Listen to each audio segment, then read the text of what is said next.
right, hello everybody. So I'm gonna go over the 2019 lowrider that we just built. It's basically our version of a lowrider S, and the reason we call it that is because, at least with the Dyna, the lowrider S was just a blacked out lowrider with a few changes, including a bigger motor with the 110. Now, we didn't go with a 114 on this particular bike because we're going to leave that kind of up to the future owner, but we did make a lot of changes that we think really helped the appearance of the bike, or just kind of totally changed it. The stock 2019 lowrider's got a really nice classic look, but it doesn't really capture that club style or the look that a lot of the younger guys are into right now, with everything being blacked out. So that's really what we targeted when we decided how to choose the parts for this particular build. So what you're looking at right now on camera is the Harley quarter fairing for the Sportster.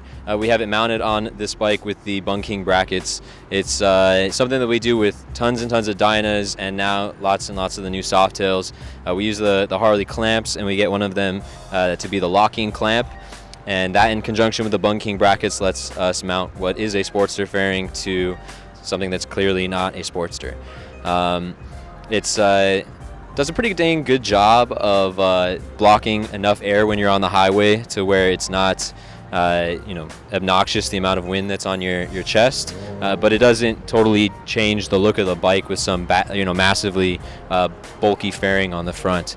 So you're getting a good shot right now of the Hardcase Performance 9.5-inch risers, which is the riser setup that we chose for this particular build. There's other T-bar style bar setups that you can go with, but we really like the look of the Hardcase Performance bars, and we've been using them on a number of different builds. And we use that, or the Hardcase Performance risers, and we use them in conjunction with the Renthal fat bar off of basically a dirt bike bar.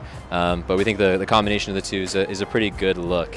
And of course, when you do this change, you do have to adjust all the wiring. You got to get a new clutch cable, although on the new Softails it is a split clutch cable, which does cut down a little bit on the amount of time that it would normally take.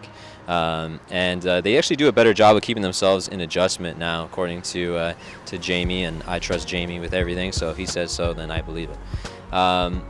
We went ahead and put Performance Machine grips, if we go back towards the bars a little bit, which are just really clean, simple grips that perform nicely and really go with the look of the rest of the bike, so that they don't distract, and they function really well. The Renthal grips on there are really nice, so we're a big fan. And one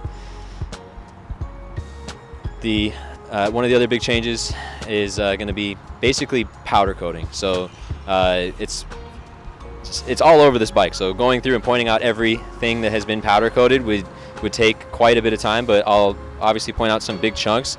The primary cover there is powder coated. You can't get a black primary cover in gloss from Harley because the only ones that come gloss don't have the shift shaft hole through the primary. For 2019, it's one of the changes actually now is that they all have the narrow primary on there. So you've got the smaller derby cover, so it's not going to be backwards compatible with the derby covers that were on the 2018 Softail lowriders.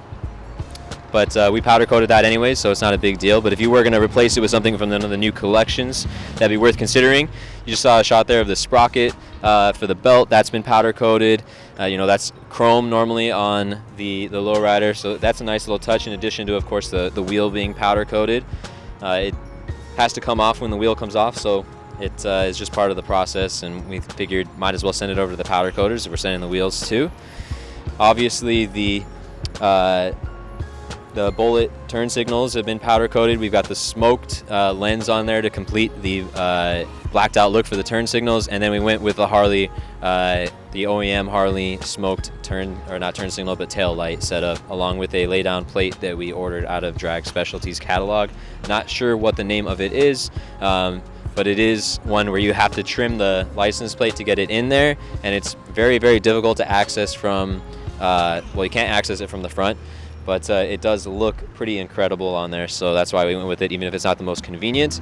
And then as we come around to the high side of the bike, you're going to notice that pretty much everything on this bike has been powder coated black in terms of the engine components, including the cam cover, the timing cover, the transmission cover.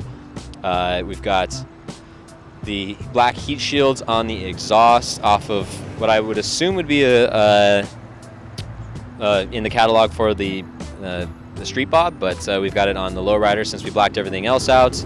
We blacked out the intake cover, the rocker box, both lower and upper has to be blacked out on the build, and so we went ahead and did that. Went ahead and blacked out the brake lever as well. So there's a lot of little things on this bike that you don't think about having to be powder coated, but they do when you decide to black the whole thing out. And then of course that beautiful front wheel, which I think looks really nice on the 2019 and 2018 lowriders from the factory, but once it's powder coated, for some reason looks well, it's one of my favorite wheels, really. I can't say enough of good things about it. Then we've got the axle covers. We went ahead and blacked out the lowers. Those are powder coated on the forks. Triple trees are powder coated. The list of powder coating stuff on this bike is pretty unbelievable.